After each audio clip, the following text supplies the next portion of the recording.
We actually sell devices to what we call aesthetic doctors, so dermatologists, plastic surgeons. The B2C to B model or marketing strategy is not about doctor, you should buy my product because it's the best. It's doctor, you should buy my product because I'm going to make you rich. You should work with me because I'm going to bring you patient and I'm going to enable you to actually be successful with this product. So what we do is the patient demand or the consumer communication there is actually a tool to fuel this value creation to actually generate more leads. Not necessarily to build a brand. We're not P&G, it's not Pampers, it's not Pantene. We're not in the business of creating national awareness about a brand called Gentle Laser Hair Removal or Ultra Shape Body Contouring. Because A, we don't have the money to do that. I mean, building a consumer brand, especially in the US, it takes millions and millions of dollars and years of investment to do that. Something that an Israeli company of the size of Syneron, or I guess the companies you're working in, doesn't have money for. The second thing I said is that at the end of the day, we are a product technology-driven company. Our company is run by engineers. They all come from the Technion, they're all engineers, they're not marketers. We don't have the capabilities to suddenly transform a company that is product-centric into a consumer packaged good companies. It will take years and years to get to those capabilities. And the third reason why we're seeing the patient demand as a way to generate not leads and not as an ultimate goal on its own is because, as I said, the product that we sell is not a consumer product. It's a capital equipment to a doctor. So it's not the same communication when you sell a $500 procedure versus when you sell a $100,000 laser. As I said, what we aim for is to have a marketing mindset that says, doctor, you need to buy our products because we're going to bring you consumer and make you successful with it. So how do we do that? When you don't have money, when you don't necessarily have the capabilities and the organizational competency to really be a consumer company. A is outsmart versus outspend. How do you beat the 300 pounds gorilla? How do you, especially in the US, how do you build awareness and consumer demand when you have $500,000 budget at most versus the example of Zeltic Maya talked about? They spend about $25 to $30 million every year for the last 5 years. Our budget to launch Ultra Shape, which is the product I'm going to talk about next, was $500,000. How do you do that? You have to be smarter. It's not about the money, it's about being smarter. And second, and that's really what I learned and what I had a lot of fun with at SodaStream is go crazy. And that's also an advice that is, whether you're in the B2B or in B2C, it's universal. Today, the biggest issue of advertisers around the globe is how do you break the clutter? When you have millions of messaging every day from TV, billboard, digital, word of mouth, PR, etc., how do you get noticed? Some of the brands that are spending millions of dollars in advertising don't even get noticed. So how do you get noticed when you have $500,000 budget or even less? You have to go crazy. You have to move outside of your zone of comfort. You have to be provocative. Sometimes you have to be controversial.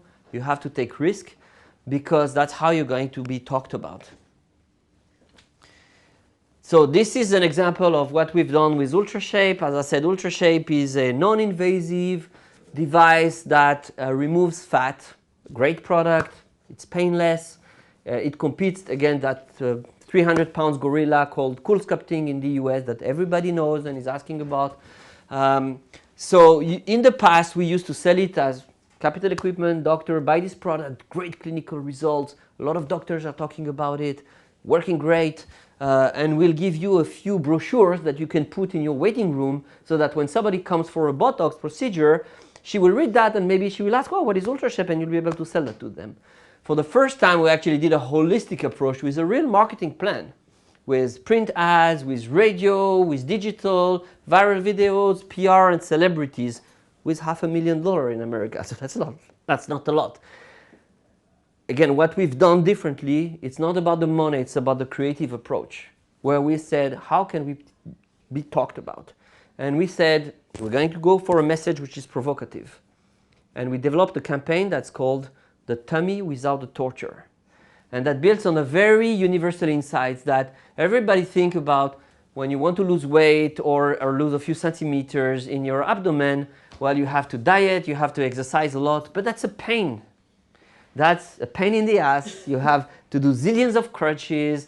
You have to really force yourself not to eat the great food that is on the table. You have a much easier way to go at it, which is go for ultra shape. This is painless, this is effortless, and this works better. That's not an easy message to communicate because it really goes against the stream. If you talk to a doctor or anybody around the table, they'll say, okay, don't make fun of diet and exercise. This is very important, to have healthy living. This is, not politically correct to go for a message of that sort. But we did it in a way that is really second degree, that is really funny, that is really connected with the consumer's heart and mind, and that nobody really took as serious and as logical as, oh, I should stop doing exercise and food.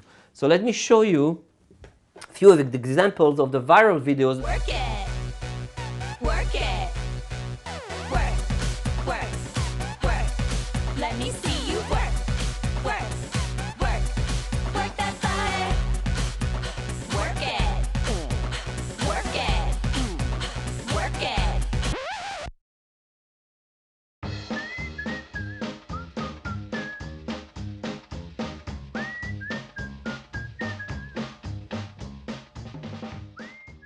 We used only available materials. We didn't shoot anything. Cost us $20,000 to do 2 videos. We put them on YouTube. We paid $10,000 to just drive a little bit of traffic.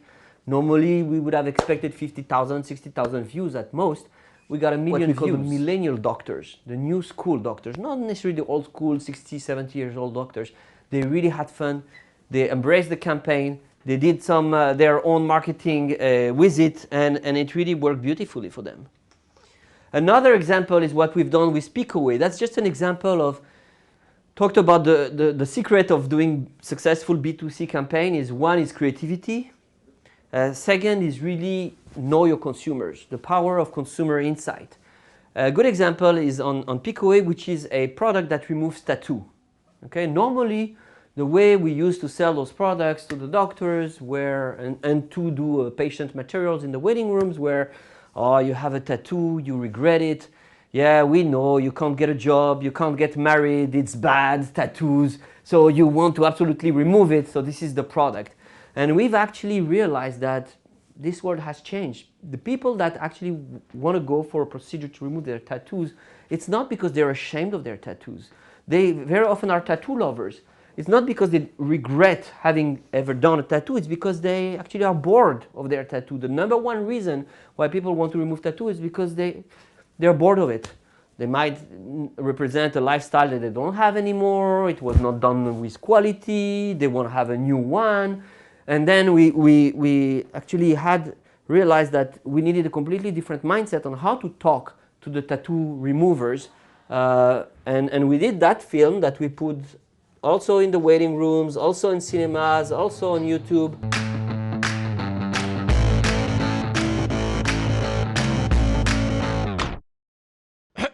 Dear friends, we are gathered here today to say our goodbye to Dragon. Dragon was a true friend. I'll never forget how he welcomed me when I first got here. Wait a minute. Is this what I think it is? But changes sometimes catch us by surprise. Discovering you're at your own farewell party is quite a surprise. Honey, I think it's time you and Alex had a talk. Alex? I've known you since before you had facial hair. Everlasting ink, remember? Sorry I had to find out like this, Dragon. But I think it's time. Time? Time for what? And why is this thing getting closer to me? Stop this nonsense! Finally, the Dragon has left the building. Pickaway. Make way for new ink. Better results, fewer treatments. Now, let me give you an example of when things don't go as planned. Okay? So I see some already are. Some of you already know who Ryan Lochte is. Yeah, any PR is good PR. Okay? Here is the thing. Talked about gentle laser hair removal. That's the best. Okay, sorry, Alma and Luminis, but we have the best hair removal device. Okay, that's the number one in the market, known for many years, the best specs.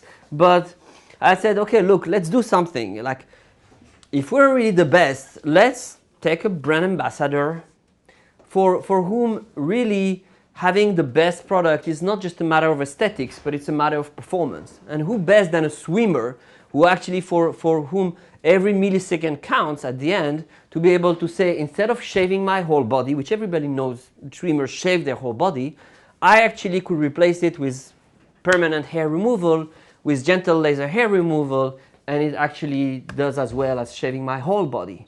Great idea, everybody jumped on it.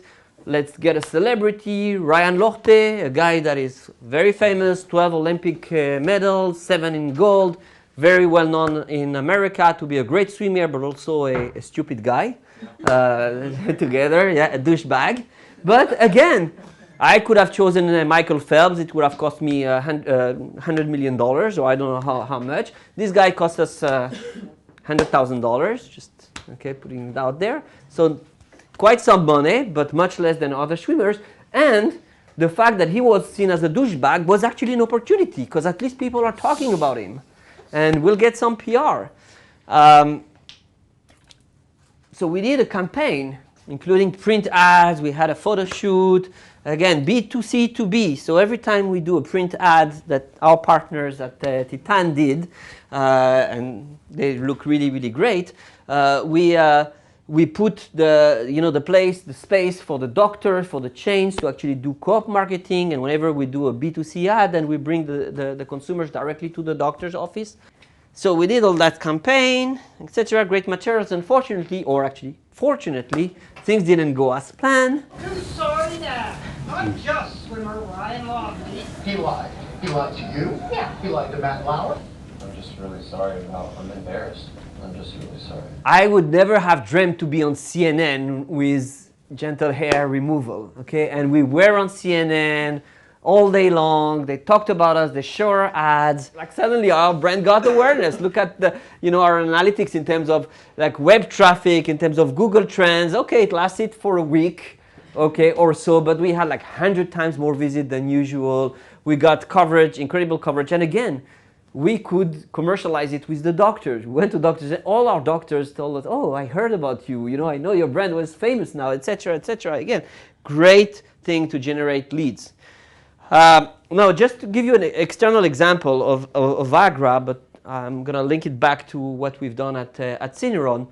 So what they've done is back in 1997, as soon as they got the FDA approval, they started to commercialize and they started to do PR.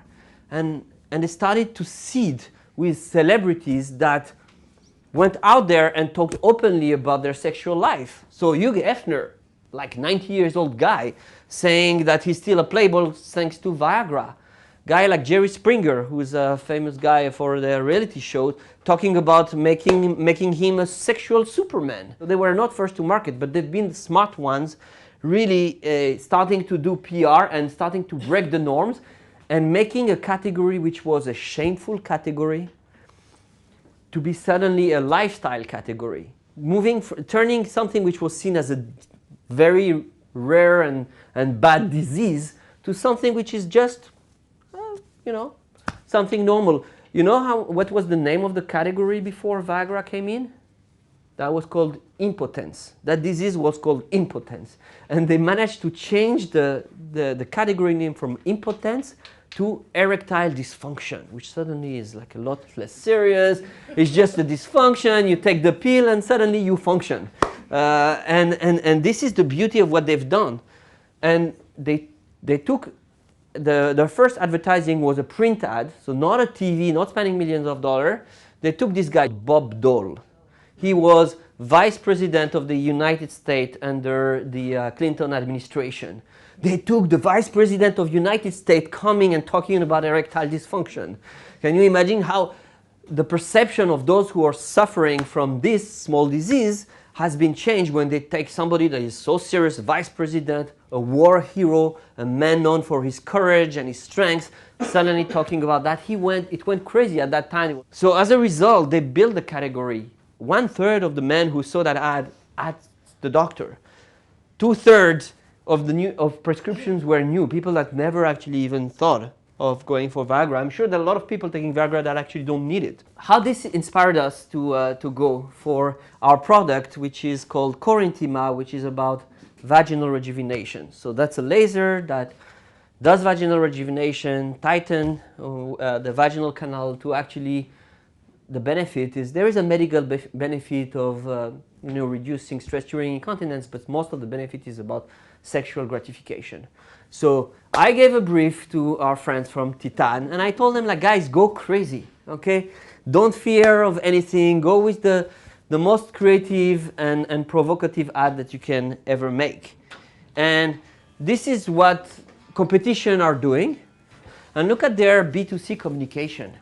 Very clinical, very dry, very medical. It's okay to talk about it. I mean, it's a disease, but you're not going to die about it. You can talk about it to your friend, to your mother, to your doctor, maybe. It's okay. That was the competitive context. What did Titan come up with? Something like that. Ladies, tonight you're going to get laid. That's what it says, okay? Now, how did they do that? Tonight is going to be a great night. Again, you have to do it in a way that adapts to your consumers. You're talking about women 50 years old, 60 years old, so you can't just show a sex scene on the ad. You have to use, very soft emotional cues. But it's about it. It's about celebrating the positive, celebrating the benefit, versus trying to neutralize the negative that you have. But at the end of the day, let's not forget where I started. I said all this is not an ultimate goal. It's just a means to an end. The B2C communication helps you actually go to your doctors and tell them, look, what we're capable of doing and what we can do to make you rich and make you successful. So how do you do that? And that's a very important insight. I love this slide. So whoever ever presented it, it's not about B2B and B2C communication. It's H to H. It's human to human. Talk to your doctor or talk to your customer as a human being. Talk to them as if they were consumers with the same principle that I talked about. Their right brain, their emotions. And you'll see here I've put 4 of really some of the principles that always guided me to talk to the doctors. They're all emotional. They're all about emotions. Number 1 is build on FOMO. Anybody knows what FOMO is? Fear of missing out. That's probably one of the most powerful emotional behavior and feeling that drives human beings. There's only one thing that those doctors prefer more than money. You know what this is? Prestige. Their ego, themselves. So you have to tell them, doctor, it's not just about the money, it's about you. Do you want to be perceived as the best doctor, or do you want the doctor nearby to actually have more patients, more reputation, more customers than you? This is a very, very powerful tool. The second is blur the line between B2C and B2B. That's very simple. If as I said, your basic line is, doctor, instead of saying you should buy my product because it has the best specs, but doctor, you should buy my product because consumers are asking for it, why don't you turn that into an ad, into your communication to the doctor? And you'll see that more and more the ads that we do for consumers versus the doctors are very, very similar. Help your customers bring consumers in. Again, it goes beyond just what I talked about, the patient materials that we put in the waiting rooms. It goes beyond really training them and coaching them on how to actually become expert at marketing. And last, stay true to your end purpose. Show the doctors what you really do to improve the life of the consumers, and those people have a heart. And if they really buy your story and they really believe that you are a brand that helps the consumers to live a little bit better every day, they'll run with you. So that's about it. I hope it inspired you.